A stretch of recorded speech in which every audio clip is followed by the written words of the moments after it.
여러분 반갑습니다. 출애굽기 말씀 묵상 시간입니다. 우리가 날마다 하나님 앞에 무릎 꿇을 수 있기를 간절히 소망합니다. 하나님을 향해서 경배하는 것, 신앙생활의 첫 출발입니다. 예배가 없다면 신앙생활 하지 않는 것입니다. 그런데 많은 사람들은 사실 이 예배를 오해합니다. 공동체로 모여서 일주일에 한 번 예배하는 것, 이거 하면 나머지의 삶 속에서는 어떻게 살든 우리는 하나님 앞에 예배했다라고 생각을 합니다. 근데 하나님께서 원하시는 진정한 예배는 24시간 365일 전생애가 하나님을 왕으로 인정하며 그분의 말씀의 통치를 받는 것입니다. 여러분, 예배는 일주일에 한 번 교회 공동체가 함께 모여서 의식적, 형식적 경배를 하는 것, 여기에서 그치지 않습니다. 물론 이 공동체 예배 너무 중요합니다. 하지만 이와 더불어서 우리가 매일 성경 묵상을 하지 않습니까? 그 골방의 경건의 시간, 그 골방의 예배, 또한 말씀 묵상한 대로 가정과 직장과 삶의 모든 현장에서 그 말씀대로 살아가는 것, 말씀의 통치를 받으며 말씀에 순종하는 삶, 이 자체가 예배입니다. 그러므로 우리의 전생의 전 시간이 예배다라고 말할 수 있습니다. 예배는 무릎 꿇는 것입니다. 하나님을 인정하는 것입니다. 나보다 더 높으신 분이 있고 그 높으신 분의 말씀을 내가 받아들이며 순종하겠다고 날마다 신앙 고백하며 나아가는 것, 이것이 진정한 예배다라고 말할 수 있습니다. 저는 오늘 말씀을 통해서 재앙의 목적이 무엇인지 한번 말씀드리려고 합니다. 이 재앙의 목적이 무엇인지를 알아야만 우리가 하늘 백성으로 잘 살아갈 수 있기 때문입니다. 재앙의 목적이 무엇인지를 알고 우리가 하늘 백성답게 어떻게 겸손하게 하나님 앞에 예배자로 살아갈 수 있을지 오늘 말씀을 통해서 좀 더 깊이 있게 한번 살펴보기를 원합니다. 오늘 말씀 출애굽기 9장 13절에서 35절 말씀입니다. 13, 14절 제가 한번 읽어드립니다. 여호와께서 모세에게 이르시되 아침에 일찍이 일어나 바로 앞에 서서 그에게 이르기를 히브리 사람의 하나님 여호와의 말씀에 내 백성을 보내라. 그들이 나를 섬길 것이니라. 내가 이번에는 모든 재앙을 너와 내 신하와 내 백성에게 내려 온 천하에 나와 같은 자가 없음을 내가 알게 하리라. 재앙의 첫 번째 목적은 하나님이 누구이신지를 알리시기 위함입니다. 하나님께서 모세에게 말합니다. 아침에 일찍 너는 바로에게 나아가라. 그리고 나의 메시지를 전하라는 겁니다. 내 백성을 풀어줘라. 그리고 그 백성이 나를 진정 예비할 것이다. 여러분, 출애굽의 목적이 무엇입니까? 그것은 이스라엘 백성이 정치적 해방을 누리는 것, 정치적으로 자유를 누리는 것, 여기에 그치지 않고 그 자유가 바로 하나님을 경배하는 데까지 나아가기 위해서 하나님은 출애굽을 하시는 겁니다. 하나님께서 이스라엘 백성에게 진정한 노예로부터의 해방, 그 자유를 주시는 것은 또 다른 방종의 삶이 아니라 그 자유로운 몸이 되어서 하나님을 경배하도록 하기 위해서 하나님은 지금 출애굽의 역사를 이끄시는 것입니다. 자, 그런데 하나님께서 이 출애굽의 역사를 이끄시는데 걸림돌, 장애물이 누구입니까? 바로입니다. 바로가 미련과 집착과 욕심과 교만과 탐욕을 가지고 하나님의 백성을 놓아주지 않습니다. 그래서 하나님께서는 그 바로에게 내가 누구인가를 보여주고자 하는 것입니다. 하나님이 어떤 분입니까? 바로에게는 심판주가 될 것입니다. 하나님은 어떤 분입니까? 이스라엘 백성에게는 구원자가 될 것입니다. 이 출애굽 사건을 통해서 하나님이 진정한 구원자이며 하나님이 진정한 심판자라고 하는 것을 보여주시고자 하는 겁니다. 여러분, 출애굽의 이 목적, 이 재앙의 목적, 또 다른 목적은 교만을 깨기 위함입니다. 더 한번 읽어드립니다. 15절, 16절을 읽어드리면 내가 손을 펴서 돌림병으로 너와 내 백성을 쳤더라면 내가 세상에서 끊어졌을 것이나 내가 너를 세웠으면 나의 능력을 내게 보이고 내 이름이 온 천하에 전파되게 하려 하였음이니라. 내가 여전히 내 백성 앞에 교만하여 그들을 보내지 아니하느냐. 하나님께서 재앙을 내리시는 이유는 지금 바로가 하나님 앞에 무릎 꿇지 않기 때문입니다. 바로가 무릎 꿇으며 하나님을 인정하며 이제까지 하나님의 백성을 무단 점유하고 또 그들을 노예로 부리며 그들의 인권을 유린하고 그들의 자유를 억압하고 핍박하며 괴롭혔던 이 모든 것을 회개하고 무릎 꿇는 것, 정말 하나님은 이것을 위해서 재앙을 내리시지 않습니까? 그런데 여전히 바로는 교만하게 하나님 앞에 무릎 꿇지 않습니다. 교만이란 무엇입니까? 교만이란 하나님을 인정하지 않는 것이 교만입니다. 여러분, 모든 사람이 하나님을 안다면 그 하나님 앞에 무릎 꿇지 않을 수 없습니다. 사실 하나님을 모르기 때문에 예배하지 않는 것입니다. 제가 다른 사람 앞에서는 잘난 체 할 수 있습니다. 다른 사람 앞에서는 저의 장점을 놓고 우쭐댈 수도 있습니다. 하지만 여러분, 제가 하나님 앞에 섰을 때 어찌 감히 우쭐댈 수 있고 어찌 감히 저의 능력을 자랑할 수 있으며 또한 어찌 감히 제가 구원받을 만한 자질이 있다고 함부로 말할 수 있겠습니까? 아무것도 자랑할 게 없습니다. 그 하나님, 거룩하신 하나님 앞에 내가 설수록 저는 무릎 꿇을 수밖에 없고 하늘을 향해서 얼굴을 들 수도 없는 그런 죄인입니다. 이것이 바로 겸손입니다. 겸손은 다른 사람과 비교해서 상대적으로 내가 다른 사람을 좀 높이기 위해서 살짝 머리를 숙여주는 것, 이 정도가 아니라 진정한 겸손은 하나님 앞에 무릎 꿇는 것입니다. 하나님 앞에 겸손한 자가 세상 사람들 앞에서도 겸손하고 예의 바를 수 있습니다. 하나님께 한 번도 무릎 꿇어보지 않은 사람은 세상 사람들 앞에서도 거만하고 교만하게 오만하게 행동할 수밖에 없습니다.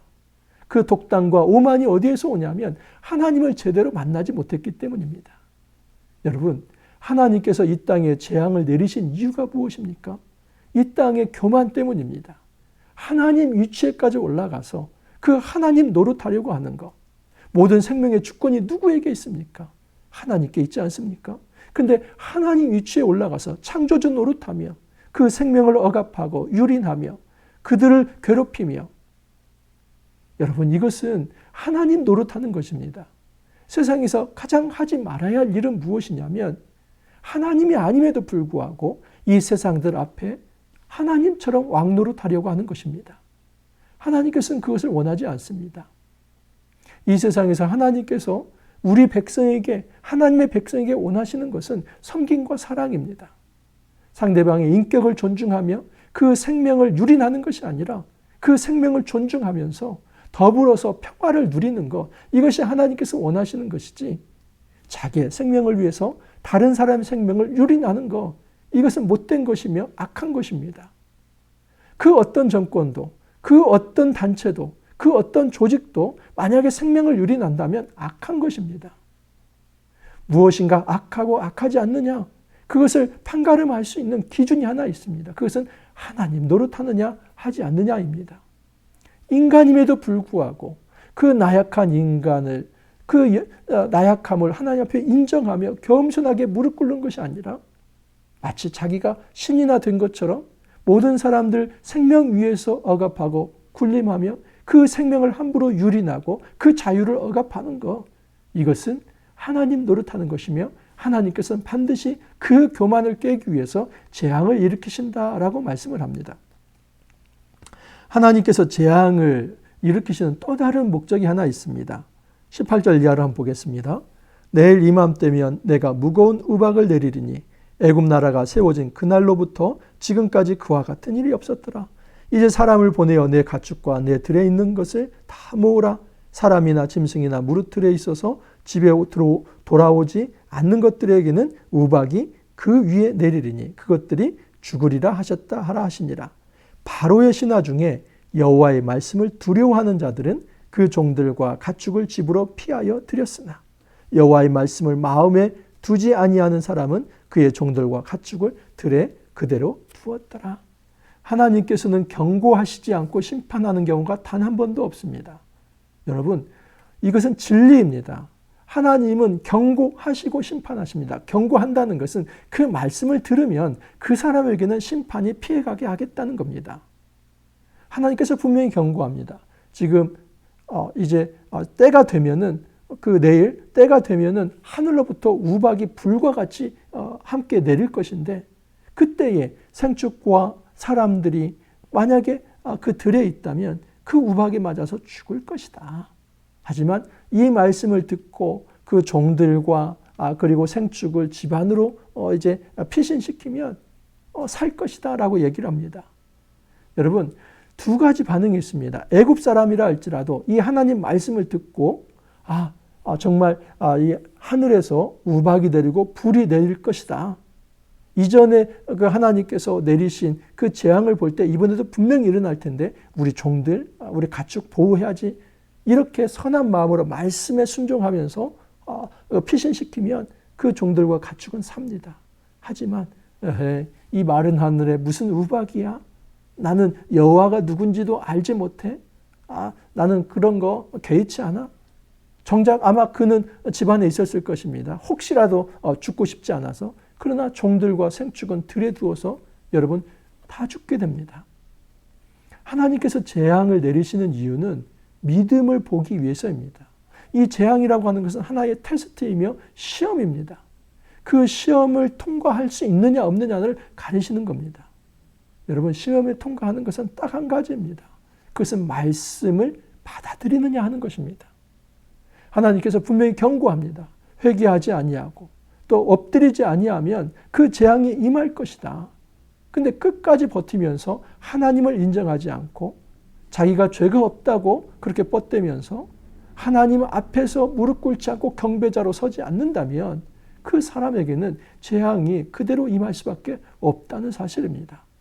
하나님께서 이 시대에 재앙을 내리는 그 이유 역시도 여러분 시험입니다. 불시험입니다. 이 불시험 속에서 어떻게 우리가 믿음을 표현하느냐, 이게 굉장히 중요합니다. 하나님께서 재앙을 내리시는 또 다른 이유가 있습니다. 27절 이하를 한번 보면 바로가 사람을 보내어 모세와 아론을 불러 그들에게 이르되 이번은 내가 범죄하였노라. 여호와는 의로우시고 나와 나의 백성은 악하도다. 여러분, 이제 하나님께서 예정하신 대로 우박을 내렸습니다. 근데 그 우박이 불과 함께 내렸다고 합니다. 막 천둥 번개가 치면서 우박이 내리면서 불이 함께 내립니다. 그 우박이 막 내릴 때 서로 부딪히면은 아마 불꽃이 튀면서 막 불과 같이 내렸을 것입니다.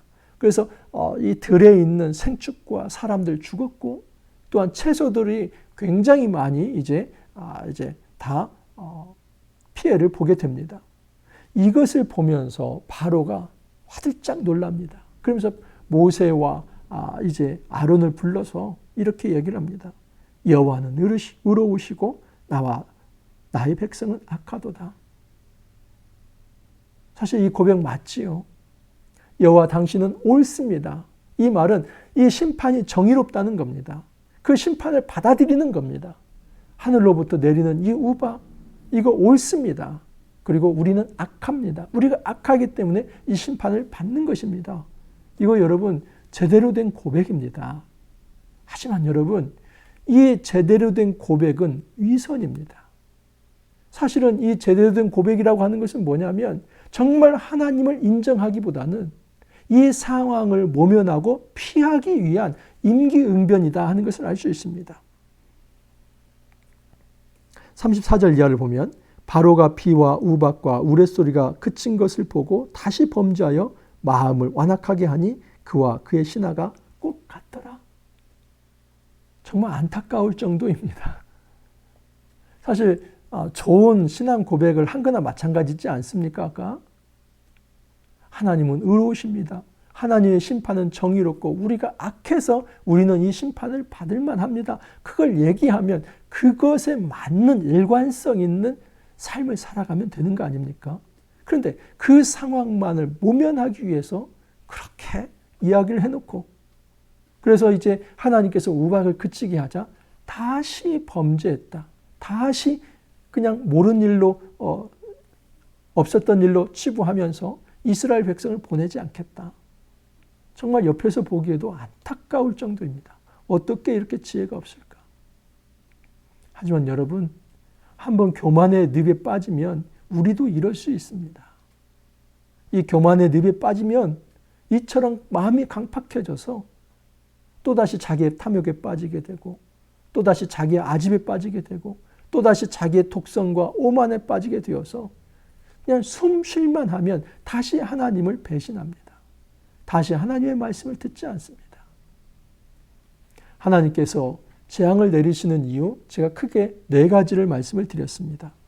하나님이 누구이신지를 보이기 위해서, 하나님께서 그 땅의 교만을 깨기 위해서, 하나님께서 테스트함으로써 그 믿음 있는 자를 보시기 위해서, 그리고 하나님께서 그 땅의 백성을 무릎 꿇리기 위해서. 실제로 여러분, 바로가 완전히 무릎 꿇은 거 아닙니다. 하지만 이것은 이제 무릎 꿇지 않으면 안 되도록 이제 나아간다는 전초와 시작이라는 것을 알립니다.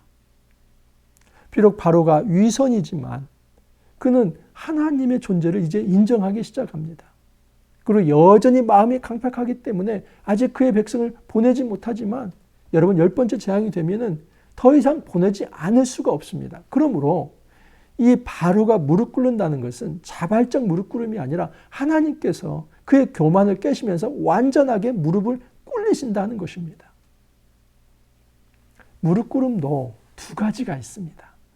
하나는 하나님의 존재를 인정하며 그분의 말씀을 이제 받아들이며 그 말씀에 순종하기 위해서 자발적으로 무릎 꿇는 것이 있고, 또 하나는 끝까지 버티다가 하나님께서 그 다리를 치심으로 그냥 무릎 꿇지 않으면 안 되도록 그렇게 타의에 의해서 무릎 꿇을 수가 있습니다. 여러분, 전자는 하나님을 향한 믿음이지만 후자는 하나님을 향한 믿음이 아닙니다. 하나님께서는 모든 사람이 결국은 하나님 앞에 무릎 꿇게 만드십니다.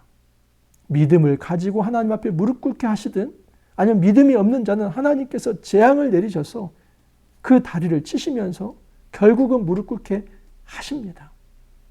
참으로 지혜로운 삶은 이 재앙의 목적이 무엇인지를 알며 자발적으로 하나님 앞에 무릎을 꿇는 것입니다. 이 재앙의 시대에 하나님은 딱 한 가지를 보고 싶어 하십니다. 그것은 경배자를 찾는 겁니다. 하나님께서 자신의 모습이 어떤 분인지를 보이시면서 내가 이 시대를 구원할 자이다. 내가 이 시대를 심판할 자이다. 그러니 나에게 엎드리고 나에게 경배하라. 그 경배자를 내가 보고 싶다. 하나님께서 경고하시면서 이 우박이 내릴 텐데 피하라. 여러분, 그러면 피하면 되는 거 아닙니까? 그런데 끝까지 자기의 고집을 부리면서 내가 이 우박을 막아낼 수 있다는 그 자신감으로 들어섭니다. 죽을 수밖에 없습니다. 하나님의 심판을 피할 수 없습니다. 왜냐하면 하나님 앞에 자발적으로 무릎 꿇지 않으면 하나님이 강제적으로 무릎을 꿇리시기 때문입니다.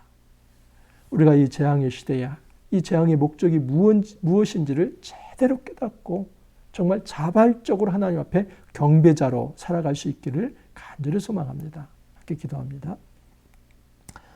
주님, 감사합니다. 재앙의 목적을 가르쳐 주시니 감사합니다. 하나님이 어떤 분이신지를 가르쳐 주시기 위해서 교만한 자를 그 교만을 꺾기 위해서 진정 믿음이 있는 자가 누구인지를 하나님께서 보시기 위해서, 그리고 끝까지 항거하는 자를 그 무릎 꿇리시기 위해서 하나님께서 재앙을 일으키신다는 것을 알게 되었습니다. 주님, 우리가 타의에 의해서 강제적으로 무릎 꿇려지는 것이 아니라 정말 자발적으로 하나님 앞에 경배자로서 무릎 꿇음이 있게 하여 주옵소서. 그렇게 주님 앞에 무릎 꿇겠습니다. 하나님을 왕으로 인정하며 구원자와 심판주로 인정하며 주님의 말씀의 통치를 받겠습니다. 말씀에 순종하겠습니다. 주님, 저희들을 긍휼히 여겨주시사 이제는 하늘 백성, 하늘 자녀로 살아갈 수 있도록 축복하여 주옵소서. 감사하고 예수님 이름으로 기도하옵나이다. 아멘. 여러분, 이 재앙의 시대에 살아갈 수 있는 딱 한 가지의 방법, 하늘 백성으로서 경배자로 살아가라고 말씀하십니다. 이 메시지 우리가 정말 귀하게 받아들여서 단지 공동체 예배뿐만 아니라 우리 골방의 예배 경건하기를 바라고, 또한 우리 삶의 예배, 전생애가 정말 하나님 앞에서 예배의 시간이 되기를 간절히 소망합니다. 오늘 하루도 주 앞에서 거룩한 삶 살기를 원하며 또 기쁨으로 내일 찾아뵙도록 하겠습니다. 감사합니다.